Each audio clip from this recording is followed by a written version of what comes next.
રાજકોટ મહાનગરપાલિકાના આગેવાનોની મુખ્યમંત્રીને રજૂઆત. મેયર સ્ટેન્ડિંગ કમિટીના ચેરમેનની સીએમ ભૂપેન્દ્ર પટેલે રજૂઆત કરવામાં આવી. રાજકોટમાં ફાયર વિભાગની કાર્યવાહીને લઈને રજૂઆત કરવામાં આવી. દુર્ઘટના બાદ ફાયર વિભાગે 400 થી વધુ એકમ સીલ કર્યા છે. સીલની કામગીરી અંગે પદાધિકારીઓની મુખ્યમંત્રીને રજૂઆત કરવામાં આવી.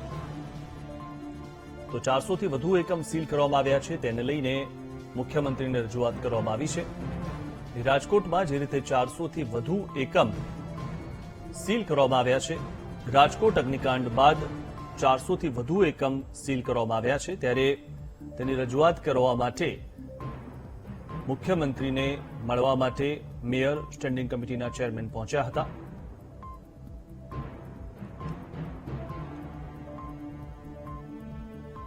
તો મેયર સ્ટેન્ડિંગ કમિટીના ચેરમેને રજૂઆત કરી છે. જે રીતે 400 જેટલા એકમોને સીલ કરવામાં આવ્યા છે અને ઘણા બધા જે એકમો છે તે હવે સીલ ખોલવા માટેની રજૂઆત કરી રહ્યા છે. પરંતુ મહત્વની વાત એ છે કે ઘણા બધા એકમો પાસે એનઓસી નથી, ઘણા બધા એકમો પાસે બીયુ પરમિશન નથી.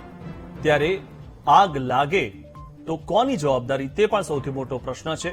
મહત્વની વાત એ પણ છે કે હવે ફાયર વિભાગ દ્વારા ઘણા બધા એકમો સીલ કરવામાં આવી રહ્યા છે. જે પણ એકમો પાસે એનઓસી ન હોય તે એકમો સીલ કરવામાં આવી રહ્યા છે. હવે વધુ માહિતી મેળવીએ અમારા સંવાદદાતા મેહુલ દેસાઈ પાસેથી. મેહુલ, જે રીતે 400 થી વધુ રાજકોટના એકમોને સીલ કરવામાં આવ્યા છે અને તેને લઈને રજૂઆત થઈ છે, શું વધુ માહિતી?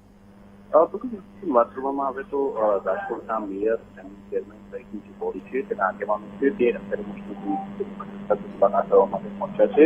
મુખ્યમંત્રી સાથેની મુલાકાતની અંદર તેમનો મુદ્દો છે કે જે રાજકોટમાં ટીઆરપી ઝોનનો જે અગ્નિકાંડ થયો ત્યારબાદ જે એનઓસીના સંદર્ભમાં જે કાર્યવાહી કરવામાં આવી ફાયર વિભાગ દ્વારા તે સંદર્ભે રજૂઆત કરવા માટે પહોંચ્યા છે. લગભગ 400 થી વધુ જે એકમો છે તેને સીલ કરવામાં આવ્યા છે અને આ જે કાર્યવાહી થઈ છે તેના સંદર્ભમાં તેઓએ રજૂઆત કરવા માટે પહોંચ્યા છે. તેમને આ સંદર્ભે પૂછવામાં આવતા તેમને પણ કહેવાનો ઇનકાર કર્યો હતો. પરંતુ જે એકમો સામે કાર્યવાહી કરવામાં આવી છે તે એકમો પાસે ફાયર એનઓસી ન હતી અને તેના કારણે ક્યાંક આ સીલ જે છે તે કરવામાં આવ્યું છે.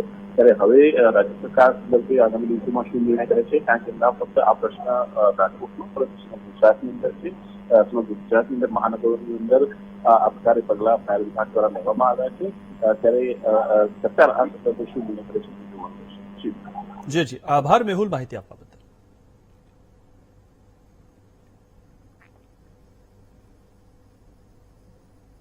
જેને સીલ મારવામાં આવે એમાં અમે અમારી મહાપાલિકા તરીકે ભૂલ સ્વીકારીએ છીએ, કારણ કે જે સ્પીડમાં અત્યારે અમે લોકો કામ કરી રહ્યા છે એ સ્પીડમાં 20-22 પ્રોપર્ટી એવી શાળાઓ એવી છે, એવી હોસ્પિટલો પણ છે.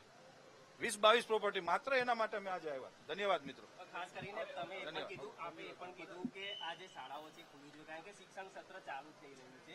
અધિકારીઓની બેદરકારીને લઈને જે સમગ્ર કાંડ બન્યો તો આવી જ કાર્યવાહી જો અધિકારીઓ દ્વારા કરવામાં આવશે અને આપના દ્વારા ભલામણ આવી હતી તો એ બાબતે આપના દ્વારા હું ખાતરી આપું છું કે રાજકોટ શહેરની અંદર આવનારા દિવસોની અંદર ભૂતકાળમાં પણ કડકમાં કડક કાર્યવાહી કરી છે, પણ આ દુર્ઘટના હતી. જે દુર્ઘટના ભવિષ્યમાં ન બને એના માટેની પૂરેપૂરી તકેદારી રાજકોટ મહાનગરપાલિકા રાખશે તેની ખાતરી આપું. ધન્યવાદ મિત્રો.